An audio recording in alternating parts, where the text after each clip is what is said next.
It's time to accelerate. Hey friends, this is Andy. Welcome to episode 727 of Accelerate, the sales podcast of record. I have another excellent episode lined up for you today. Coming back actually for a repeat visit to Accelerate is Shawn Finder. Shawn is founder and CEO at Autoklose. Now the topic today we're going to talk about, we're going to get into, is whether we've gone too far with automating sales. And interesting because Shawn is the CEO of a company that deals in sales automation. And if we haven't gone too far, then what are the lessons that we need to be learning from how we've implemented automation so far in order to really make us more effective and more productive in what we're doing? And so talk about several questions. One obviously is automation distancing you from your prospects? I mean, how do you use automated tools to engage at the human level, create some rapport, and build the relationships that lead to winning deals? And Shawn and I will also be getting into how to personalize your email outreach, and also explore how companies are experimenting with the structure of their sales teams and how automation affects that. So before I get to Shawn, I want to take a quick second to talk about the Sales House Sales Growth Planner. Now, this is the ultimate planner and tracker for high-performance sellers. The Sales Growth Planner is built to help you identify your big, bold sales goals and give you a step-by-step framework to enable the learning and growth you need to achieve them. So it's all based on a planning format that I've successfully used myself, personally, for over 4 decades as a top producer and high-growth sales leader. And the thought and effort that you put into creating your plan and holding yourself accountable will be repaid with interest at the end of the 12-month period. So become the best version of you. Visit thesaleshouse.com/planner. That is thesaleshouse.com/planner to get your sales growth planner today. All right, let's jump into it. Shawn Finder, welcome to the show. I'm very excited to be here, Andy. It's been a while, and it has. You look great. Well, thank you. For our podcast audience, I'm blushing now, but yeah, thank you. Yes, I'm aging gracefully, hopefully. So, yeah. So you're joining us from Toronto area today? I'm in Toronto, Canada. We have probably our first day of summer, and people are still very hyped on our Toronto Raptors win a few weeks ago. So it's been an exciting time. Yeah, between you and Daryl Prale at VanillaSoft and so on. Yeah, lots of conversations about. I'm a big Warriors fan, so it was it was a bit disappointing. But on the other hand, given that they lost 2/3 of their star trio, yeah, it wasn't unsurprising. And you've had your fair share of good seasons lately, so I think it's time to give someone else a little bit of the reign for a little bit. I guess, but I'm from the sales mentality that I just refuse to lose, and I want to win every single opportunity that's out there. So, yeah, no, you can't win them all. So, yeah, I mean, I'm a big Kawhi Leonard fan, from San Diego, at least part time, but he was at San Diego State University, so. Yeah, it'll be an interesting offseason for both of us. Let's just say that. Yeah, not to get into the weeds with here on the show, but whether the Raptors can keep Kawhi, that will be the big question. Exactly. Yeah, I'm assuming the Warriors. Well, no one's going to have Kevin Durant next year because he's going to be rehabbing. But it's still an open question whether he'll be there beyond that. And I suspect not at this point. So. So anyway, well, Shawn, welcome, and your business has gone through some significant changes since we spoke the last time. Tell us a little bit about how you guys have evolved. Yeah. So last time I was on the show, we were talking about my data company, Exchange Leads, which was a data provider. And we about a year and a half ago now, we parlayed that. We took kind of the sales engagement side and the database side and built in more of an all-in-one solution. And the reason why is I find sales leaders nowadays are looking for consolidation. They want everything in one place. Mm-hmm. So we built it out a year and a half ago, and we continue to build on that model to continue to integrate, and try and add everything in one place so salespeople can save more time and make more money. Well, there you go. So let's go back to the basics. Because I get this question all the time. What is a sales engagement platform? And people sort of name the names, right? We can say Autoklose, we can say Outreach, SalesLoft, VanillaSoft, all the companies in the space. But what is it? So a sales engagement tool is a tool that allows you to automate and engage with prospects at the top of the sales funnel. It's not going to necessarily close those deals for you, but what it is going to do is going to open up opportunities that can lead to leads that can help you drive them down the sales funnel to hopefully end up closing them as a sale. So using different tools to automate that, so you have more time in your day to spend time with closing deals, but trying to automate the top of the funnel, all by engagement. So there is still this in some quarters, and we're seeing in some companies, we have the specialization of sales, especially in inside sales organizations. We have the SDRs and our account execs that handle the opportunities beyond the top of the funnel. But I'm seeing in some companies now, maybe the pendulum went too far, and we're going to swing back, and maybe we've automated too much, right? And maybe we just need to be a little more human in the way that we outreach again. Are you seeing some of that, or what's sort of the feel you get? Because I've talked to some companies recently that said, we're actually sort of almost not completely getting rid of their SDR function, but we're putting more of the emphasis now on the AEs doing the proactive outreach, sort of the way it used to be. Yeah. It's an interesting time right now. I mean, a lot of people think, automation is the end all be all, but you have to still have a little bit of human touch. And that's why I tell my salespeople, to run any of the sales engagement tools, you listed some of them, but any tools, our tools, other tools, to just automate it is one thing, but you still need to try and build that relationship, that rapport. And I think one thing I always stress is LinkedIn. LinkedIn has everybody that's going to ever buy or sell from you in there. That I think it's very important to get that social touching and still be the person behind your brand, the person behind your product, the person that you're talking to your prospect to. So I think people are relying way too much on the automation. It's just a piece of the puzzle, but it's definitely not the whole puzzle. Yeah, I mean, and LinkedIn is a perfect example of, and I don't know much about the automation tools for LinkedIn, but clearly people are using them because the messages I get on a daily basis can't be individually generated.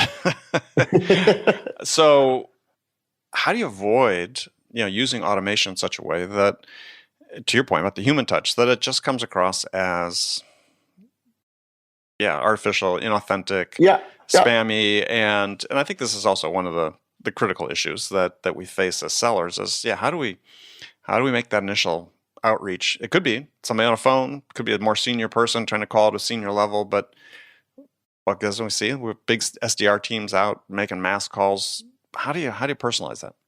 So that's a great question. Some of the things that I recommend and I ask people to do is, you want to personalize it as much as possible. So use different tokens inside your email, inside your subject line, that personalize. So it could be, as the VP of sales at company XYZ. So, mention something.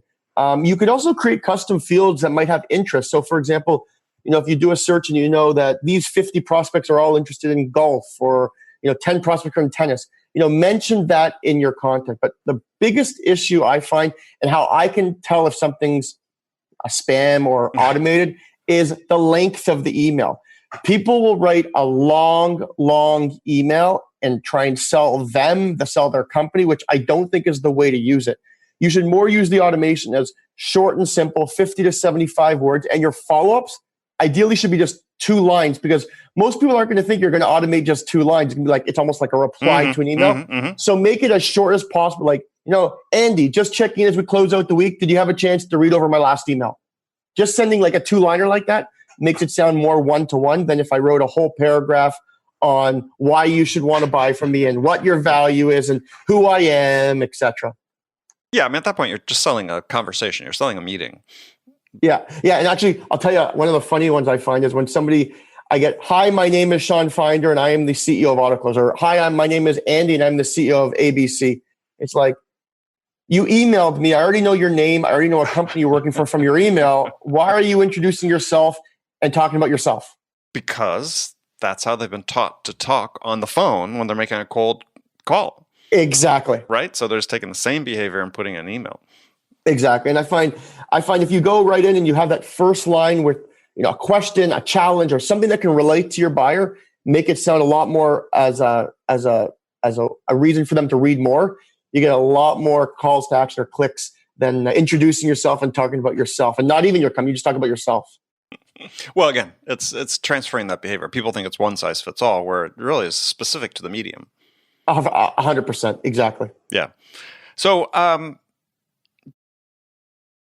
do you have? And this sort of gets to one of my bugaboos, which we talked about a little bit before we started recording, is what seems sort of a disproportionate focus on top of funnel versus the middle of funnel. I'm one of these people who don't really consider what SDRs do as sales necessarily. And this is not anything personally against SDRs, but to me, that's really, I've always thought lead gen's a marketing function, right? Even when I was out doing it, when I was spent years cold calling in person oftentimes. Yeah. I felt like, yeah, I'm building awareness of the brand, and some of this comes back to me eventually. People pick up the phone, they got a business card at those times. It had a function within my territory. I was both the sales and the marketing person. What's happening relative to automation then for the middle of the funnel, for the, once we get beyond the top of the funnel, where do you see sort of the technology going in that regard? Yeah. So right now with that, I think to really generate, so the top of the funnel is going to get you to people to kind of raise their hand and show they're interested, but you're not going to sell at the top of the funnel. In the middle of the funnel, I think it's very important to do almost social touches. And that's where you want to build that relationship, build that rapport with that prospect, and get them to, ideally, then it's all about trust. Because nowadays there's so many different technologies out there. There's so many people selling CRMs, so many people selling sales engagement tools. There's a few. Few. Yeah. And if you're doing the same thing as everyone else, you're going to be left behind. So what you want to do is almost build that relationship, but you might even in that middle funnel try and help somebody with not even your product. Like I don't have a CRM. I'm not a CRM. But say for example, somebody asks me, what CRM do you recommend, Shawn? Almost educate them on a CRM to use, because just by helping them and them building trust with you will get them to want your product. So I think using social touches, using LinkedIn and different tools like that is great in the middle of the funnel, because you're not going to sell by just sending a cold email out at the top of the funnel. It's not going to put money in your bank. It's only going to start that process. Yeah, and do we have this disconnect? And I know some customers react violently about this, and others, no problem, is sort of the handoff between SDR and an AE. And it's like, well, I was just talking to you. It reminds people of buying a car, at least here in the States, is, if you talk to the salesperson, then when it really gets down to the heart of it, I'm going to turn you over to my sales manager. Yeah, and to be honest, it happens so often, and Andy, I hate it. I find when I speak to somebody for 15 minutes and they go, okay, your next call is going to be with ABC. I'm like, well, why'd I speak to you? Like, I feel like it's like having a girlfriend, and then the girl's telling you, well, now I'm going to introduce my friend who's going to be your new girlfriend.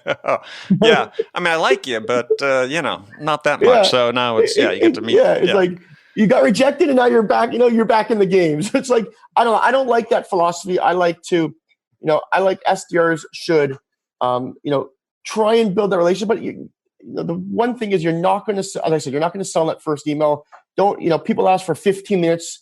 People ask for all this stuff in the first email. Like, you haven't even built trust. You need to build that trust in that middle.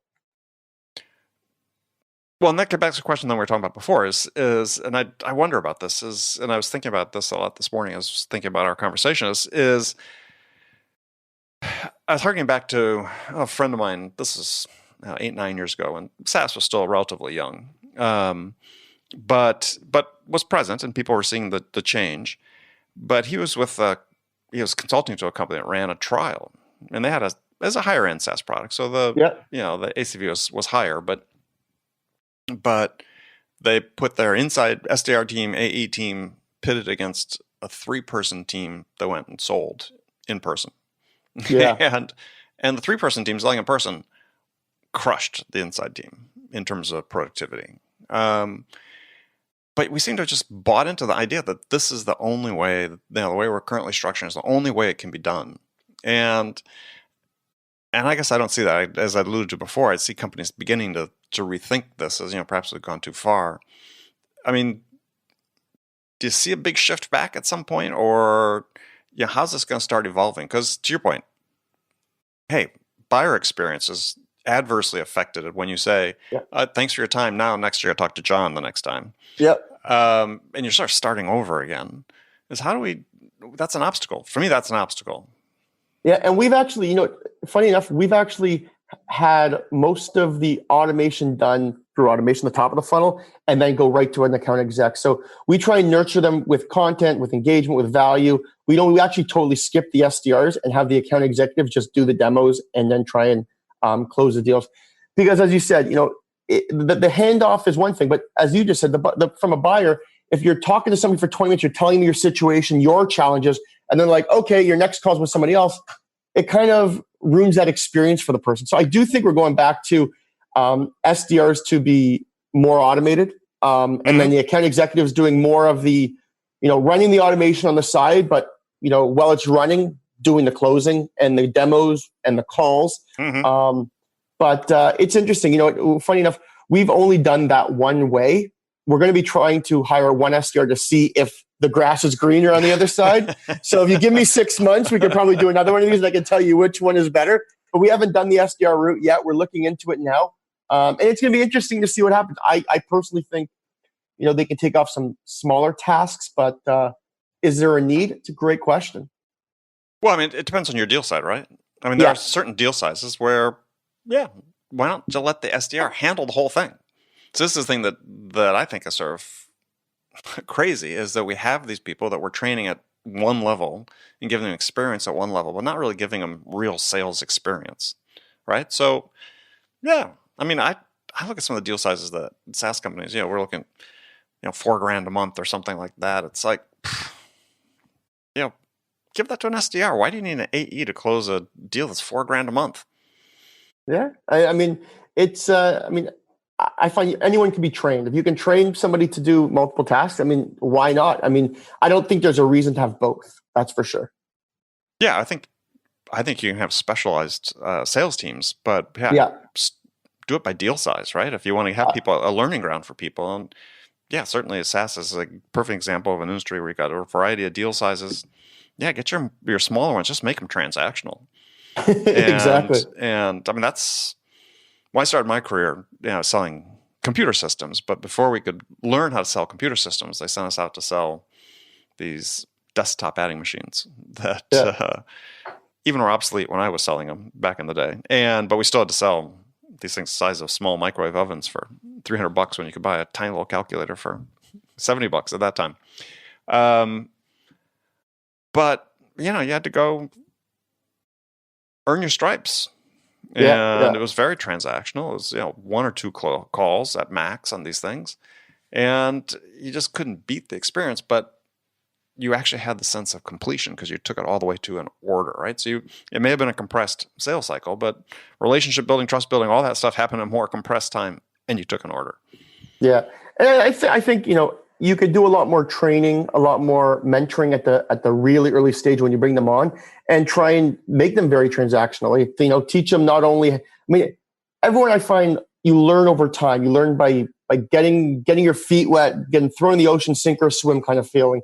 So I think by going there, you can turn somebody that can maybe do both the AE and the SDR role in one. But maybe a little more training at the forefront would help as well. Yeah, and part of the reason I'm sort of on this kick, if you will, and I rant about it quite a bit, is that for many companies, and again, we see it in the SaaS space, we see it in other spaces, so I don't pick on that one, is the win rates are really low. Yep. 20% win rates of qualified prospects. And to me, that's not sustainable. I mean, I never operated in a business coming up in my career, and I was selling way more expensive, more complex stuff. But if my win rate fell below 50%, I was in deep trouble. Personally, and not the boss cared, but I mean, I just knew that my results were going to be off and not be optimal. And so, but we're accepting this acceptance because we can automate so much stuff at the top of the funnel and, run so much crap through there. And you got, pipeline coverage ratios that are mandated. And it's like, okay, well, if you mandate a 5x pipeline coverage ratio, your win rate's going to be the inverse of that. Yeah. It's going to be 20%. It's just the math works. And also, your sellers don't have time to to devote in a serious fashion to that many prospects opportunities at the same time. So how do we get out of this loop of sort of what I consider self-defeating behavior? Because we've got sellers who have the capability of being way more productive. And I look at productivity as dollars of revenue they could generate per hour of selling time if we just rationalize the selling process.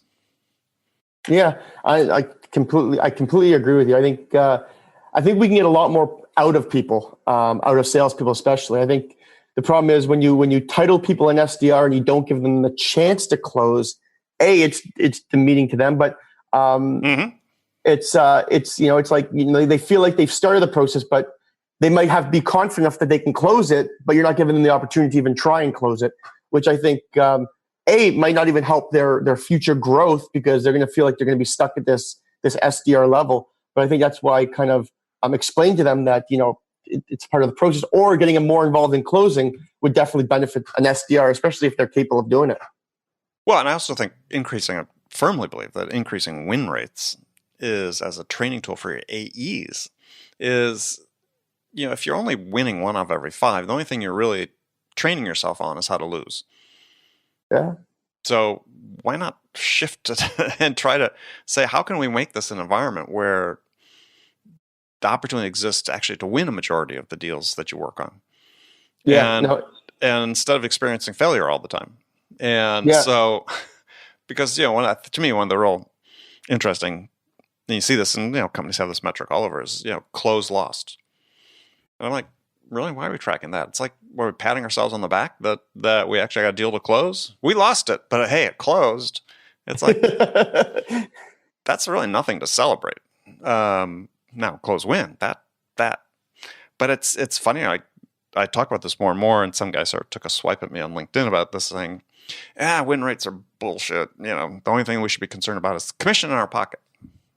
I'm like, what's this person not understand is that, if your win rate goes up, you make more money. This is not an illusion, right? If you're a sales rep and you can increase your win rate from 20% to 30%, you've increased 50%. You're going to make a lot more money. Yeah. This seemed to escape this person's attention. It's like, win rates aren't a phony metric. It should be the metric that sellers are completely focused on. Yeah, and I don't think enough people look at their win rate. They count their wins. They get excited when they win, but they don't actually look at, like, how many opportunities is it taking me to get that win. And I think it's very important that you do look at your win rate because, as you said, if you can double your win rate and if you make your goal in next quarter, you're going to double your win rate, well, you might make double the money. Just increase it 2% this year, 2% next year. It's like, it'd be like interest, accumulating interest on investment. Cost of living. just make it go up every year as a percentage. Yeah. Well, the cost of living is going to be covered by the fact you increase your prices, so you paid 1% of the price, right? But you increase your win rate. I'm always astonished people don't understand that, and some people think, well, managers. First of all, win rate's a lousy metric for managers because yes, they can manipulate it. If you're paying your managers, but as an individual, if you want to know how you're doing, for me, win rate was everything. Yeah. At the end of the day, that dictated how productive I was being. Yeah. And we need more focus on that. And this sort of gets back to this issue that I see with companies. I said they really they've had conversations with CROs and CEOs where they talk about, growth plans. It's all about, well, let's just get more crap in the top of the funnel. And we know we'll close X percentage. So if we increase the top of the funnel and keep our win rate the same, we're great. But it's like, really?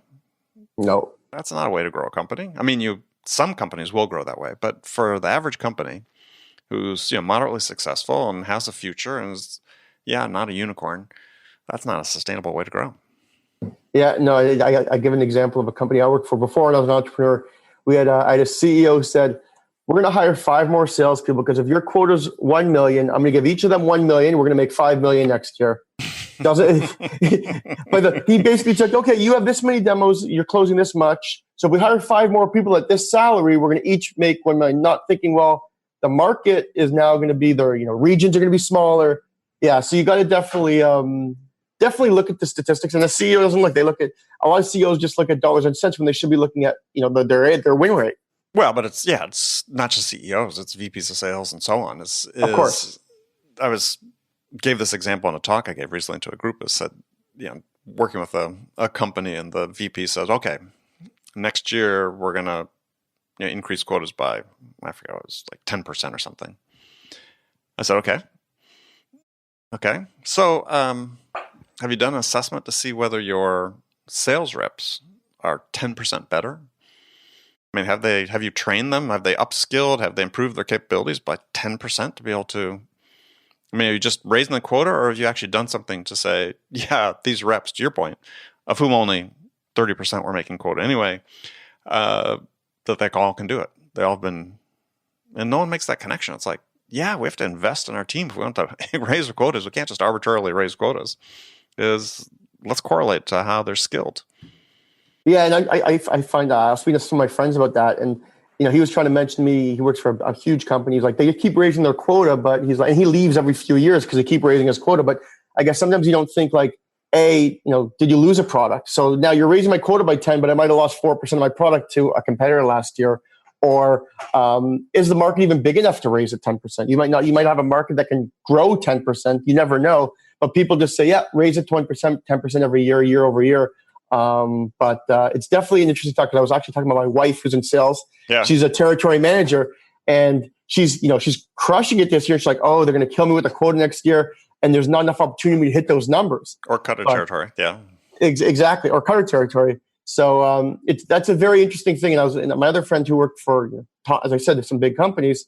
He leaves every few years because they keep increasing his quota, and he's like, he almost goes like, I can't hit that 10% increase because there's not enough in the market for me to even hit it. Yeah, well, I mean, one is right. Quotas, unless you're an exceptional company that's growing, your growth rate is such as your quota should pretty much track the growth of the industry you're in and the market you're in. But yeah, that's rarely considered as a factor, though. I've worked for enlightened clients and companies who've seen it that way. Yeah. But for me, the bigger disconnect is there's no consideration given to have your people increase their skills by the same amount. Agreed. And if you don't think about that, right? We're just going to raise quota, but we haven't invested sufficiently in training. We haven't tried to upskill them. So with the same skill sets, do 10% more. Yeah. It's like, I wish it was that easy. Yeah. Where's the problem with that right now? Yeah. No, exactly. I was just looking, gosh. So tell us what else is going on with you guys in terms of who you're focusing on with your clients. Yeah. So, one thing we're trying to do is, we know it's a busy area. There are the outreaches and sales lofts. We try and stay away from those enterprise, big, huge clients. We try and get those, SMB clients. So we're really focusing on that. Though you've got some big logos on your website. Yeah, we've been working with between the data and Autoklose. I guess through the data company, we've gotten a lot of building my network. Has been one thing I've been really working on the last 4 years. Continue to work on my personal brand, so that's really helped. But we're trying to continue to consolidate things for sales leaders. I find that sales leaders don't want the salespeople to have 12 tabs at the top of their computer, and they have to log into a CRM, log into another sales automation, log into LinkedIn. Trying to consolidate everything. That's our big goal in Q3, Q4 this year, and hopefully we can continue to consolidate to make the life of salespeople easier. Because as I said, salespeople want to make more money, but they have to have the tools to be able to do it. Yeah, well, I think there's certainly having the tools. There's no shortage of tools these days, right? That's for sure.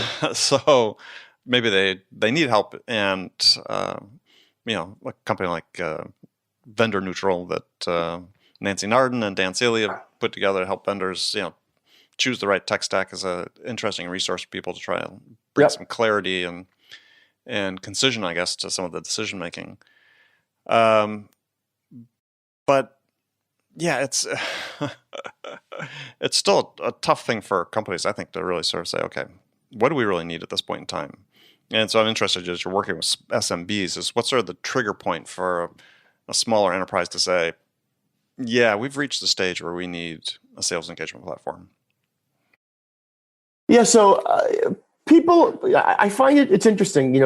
CEOs of small businesses, they're looking to increase revenue. Then you have, for example, national sales managers that contact us and they just want more demos for their regional sales managers. Then you have SDRs that just want to be able to automate it. So it's an interesting little market, the SMB. But people are investing in the sales engagement tools now is just simple for the automation.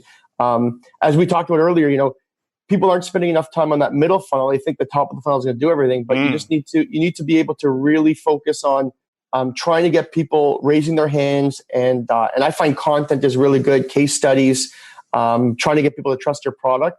But yeah, SMBs are really, before it was all enterprise looking for sales engagement, but now the SMBs are realizing that, oh, well, instead of hiring a new SDR for $60K, we can get a sales engagement tool for 1/12 the price. Might not be as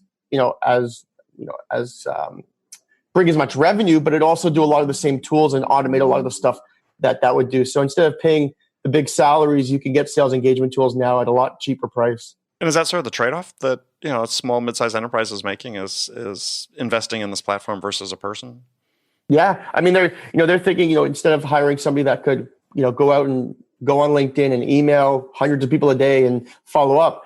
They're just automating that, and then some people are actually getting remote freelancer, remote SDRs to kind of try and get them on the Calendly and try and pre-qualify them. But ideally, a sales engagement tool will do everything for you, but do the demo. It'll get everything. You could automate like Calendly, you can automate Zoom, you can automate everything in there. So they book on your calendar. They pick their date. When they pick their date, they get a calendar invite. Your Zoom's inside the description. So you can automate almost everything to that demo. And I think a lot of people are taking that and instead of and saving money on the SDRs by just using and investing in a simple sales engagement platform. It's interesting is hearing you talk about getting to a demo, but the fact is most companies in the world don't have products they demo. So services. Right. So what's their sort of key point there in your experience with the companies you're working at that they're really guiding toward? What's just the initial sales conversation with an AE or? Yeah. So, most of our clients that aren't, for example, doing a product or a demo, what they'll do is, what I try and tell them to do is start off with trying to find out what are the challenges, what are the pain points of that prospect, and then try and nurture them with, for example, case studies. Like, we talk about building trust, showing a case study of somebody that might be in that industry and showing the results they had, from A to Z, is really good at building that trust. So kind of nurture them. And then at the end, you might want to have a call. So if you're not going to do a demo, you might want to have an introduction call to see if you can do some consulting, et cetera. So trying to really build in those campaigns around trying to build the trust about you and your company is obviously the most important thing for somebody that's not necessarily selling a product or doing a demo. Got it. All right. Well, Shawn, we're reached sort of the end of the time here. And I do want to tell people to make sure to check out Shawn's blog on his website because you do a good job. You write some good stuff. And, thank you. I appreciate that. Yeah, a lot of good content there. So, tell people how they can reach out and connect with you and find out more about Autoklose. Perfect. You can email me, Shawn, that's SHAWN at Autoklose with a K. With a K, yes. .com. You can come to our blog, autoklose.com. We do every blog every Monday, Wednesday, Friday. We're actually doing 3 blogs a week. We tripled down on blogs. So every 3 days a week, we'll be having brand new blogs. And follow me on LinkedIn if you'd like. I post videos, tips, tricks, content, testimonials, problems clients are having, etc. Everything on there. So it's very engaged and interactive. And if you have any questions, those are the 3 ways to get a hold of me. Perfect. All right, Shawn, as always, a pleasure. And 6 months we said? So you're going to after your test? Yeah. So once I test that out, we'll have to do round 3 on the podcast, and I'll have to let you know the results. All right, perfect. All right, Shawn, thanks a lot. Andy, thank you so much.